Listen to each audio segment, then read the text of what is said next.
আমাদের সংস্কৃতি, আমাদের সংস্কার সর্বদা থাকবে আমাদের সাথে। ভারতের মহান গ্রন্থ আর কাব্যের সম্পূর্ণ সংকলন। সাবস্ক্রাইব করুন তিলক।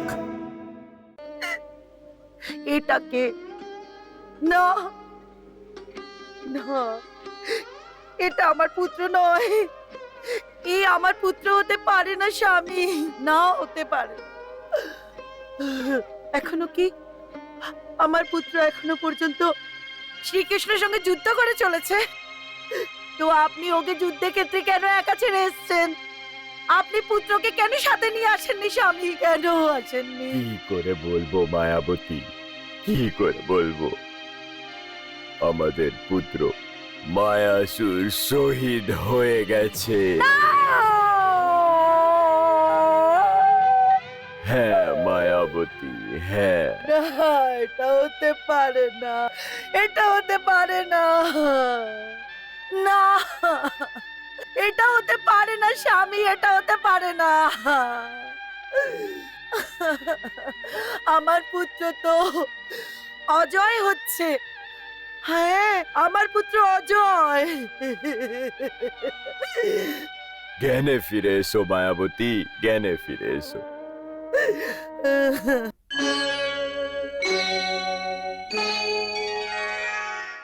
পুত্রের মৃত্যুর জন্য আমারও দুঃখ হয়েছে, কারণ মায়াসুর আমারও প্রিয় পুত্র ছিল।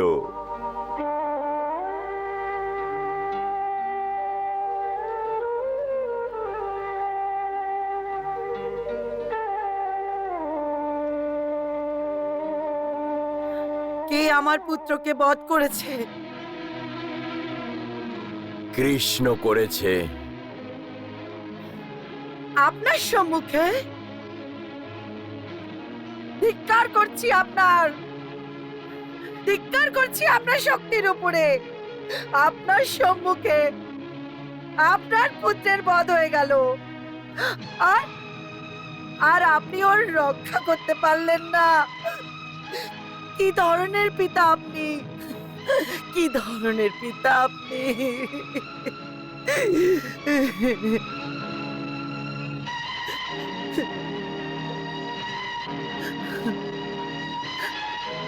আমাকে ক্ষমা করে দিন স্বামী, আমাকে ক্ষমা করে দিন।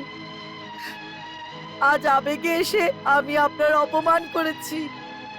আমাকে ক্ষমা করে দিন স্বামী, আমাকে ক্ষমা করে দিন। মায়াবতী, এখন শোক করা বন্ধ করো।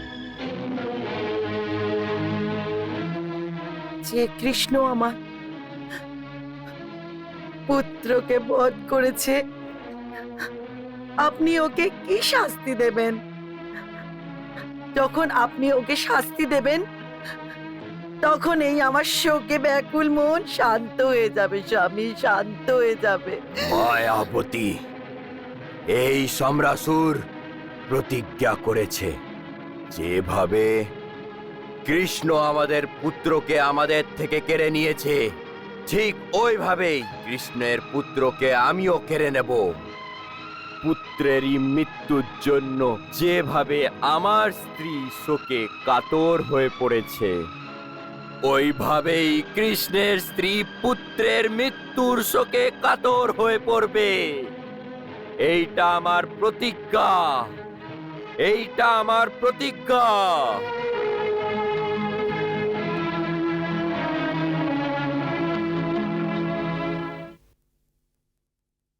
নারায়ণ নারায়ণ। কামদেব, দেখতে পাচ্ছেন তো, আপনার জন্ম নেওয়ার আগেই আপনার শত্রু জন্ম নিয়ে নিয়েছে, যে এখন আপনার বধ করার প্রস্তুতি নিচ্ছে। মুনিবর, এখন আপনি এই ধরনের অশুভ কথা কেন বলছেন? লক্ষ বছর ধরে আমি শুধু এই শুভ মুহূর্তেরই প্রতীক্ষা করছিলাম। সেই শুভ মুহূর্ত যখন প্রদ্যুম্নের জন্ম হবে আর আমার স্বামীর এইভাবে শরীর প্রাপ্ত হবে। বিচ্ছেদের ব্যথা থেকে আমি মুক্তি পেয়ে যাব, আর সধবা হওয়া সত্ত্বেও দুর্ভাগ্যের যে কলঙ্ক আমার মাথায় লেগে আছে তা মুছে যাবে। এই কলঙ্ক তো ওই সময় মুছবে দেবী, যখন কামদেব প্রদুবনের রূপে সম্রাসুরকে বধ করবে। আমি প্রথম কখন হব, আর কখন আমার জন্ম হবে? ওই সময় এসে গেছে কামদেব। এই শুভ খবর দেওয়ার জন্যই আমি আপনাদের কাছে এসেছি। কিন্তু এই শুভ সংবাদও আপনি অশুভভাবে শোনাচ্ছিলেন। আপনি বলছিলেন যে সমরাসুর ওর মৃত্যুর জন্য প্রস্তুতি নিচ্ছেন।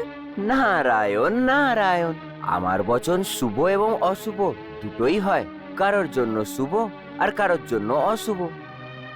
এখন কার ভাগ্যে কি আসবে ওর সিদ্ধান্ত তো শুধু ওর ভাগ্যই করতে পারে।